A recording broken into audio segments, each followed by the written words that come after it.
Nayagarh postal division ନଥିଲା। ବହୁ ଚେଷ୍ଟା କରି ଆମେ ସମସ୍ତେ ଲଢ଼େଇ କରି ଦାବି କରି ନୟାଗଡ଼ ଜିଲ୍ଲାବାସୀଙ୍କର ଦାବି ଆଗରେ ସରକାର ରାଜି ହେଲେ। ନୟାଗଡ଼ରେ ପୋଷ୍ଟାଲ ଡିଭିଜନ ଖୋଲିଲା। ଏଟା ପୁରୀ ସାଙ୍ଗେ ଥିଲା। ବର୍ତ୍ତମାନ 4 ବର୍ଷ ହେଇନାହିଁ ପୁଣି ଥରେ ଆଉ ଏକ ବିବାଦ ମୁଣ୍ଡ ଟେକିଲାଣି ଯେ ଏଇ ଯେଉଁ ଭୁବନେଶ୍ୱର ଅଣ୍ଡରରେ ଥିଲା ନୟାଗଡ଼ ଡିଭିଜନ, ନୟାଗଡ଼ ପୋଷ୍ଟାଲ ଡିଭିଜନକୁ ସେମାନେ ବର୍ତ୍ତମାନ ବ୍ରହ୍ମପୁର ସର୍କଲ ସାଙ୍ଗେ ମିଶାଇବା ପାଇଁ ତାଙ୍କ ଗୋଟେ ପ୍ରସ୍ତାବ ଆଣିଛନ୍ତି। ଯେଉଁ ପ୍ରସ୍ତାବକୁ ନୟାଗଡ଼ ଜିଲ୍ଲା ସାମ୍ବାଦିକ ସଂଘ ଏବଂ ନୟାଗଡ଼ ଜିଲ୍ଲାବାସୀ ତୀବ୍ର ବିରୋଧ ଆମେ କରୁଛୁ। ଏବଂ ଭୁବନେଶ୍ୱର ବାଣୀଗୋଛାଠୁ ଆରମ୍ଭ କରି ଦଶପଲ୍ଲା ବାଣୀଗୋଛାଠୁ ଭୁବନେଶ୍ୱର ପର୍ଯ୍ୟନ୍ତ ଯେତେ ଜାଗା ମୋଟାମୋଟି ଆମେ 88 କିଲୋମିଟର ନୟାଗଡ଼ରୁ ଭୁବନେଶ୍ୱର, କିନ୍ତୁ ବ୍ରହ୍ମପୁର ହେଲେ 170 କିଲୋମିଟର ହେବ। ଆମ ଲୋକମାନେ ଯେକୌଣସି ଦାବି ପୋଷ୍ଟାଲ କର୍ମଚାରୀଙ୍କ ଯେକୌଣସି କଥା ସେମାନେ ବ୍ରହ୍ମପୁର ଯିବାକୁ ବହୁ ସମୟ ଲାଗିବ, 4 ଘଣ୍ଟାରୁ ଅଧିକ ଯିବା ଆସିବା ପାଇଁ ଲାଗିବ।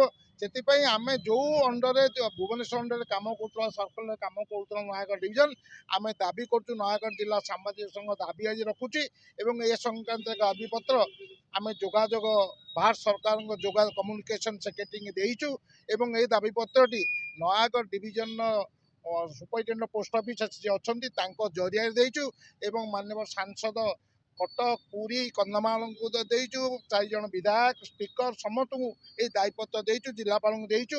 ଏ ଦାବି ଯଦି ସରକାର ନ ଶୁଣନ୍ତି କିମ୍ବା ବିଭାଗ କର୍ଣ୍ଣପାତ ନ କରେ ତ ନୟାଗଡ଼ବାସୀଙ୍କ ତରଫରୁ ନୟାଗଡ଼ ଜିଲ୍ଲା ସାମ୍ବାଦିକ ସଂଘ ନେତୃତ୍ୱ ଆନ୍ଦୋଳନ କରିବା ପାଇଁ ଏବଂ ଜୋରଦାର ଆନ୍ଦୋଳନ ହେବ। ନୟାଗଡ଼ ଡିଭିଜନ ଭୁବନେଶ୍ୱର ସର୍କଲରେ ରହିବା ପାଇଁ ଦାବି।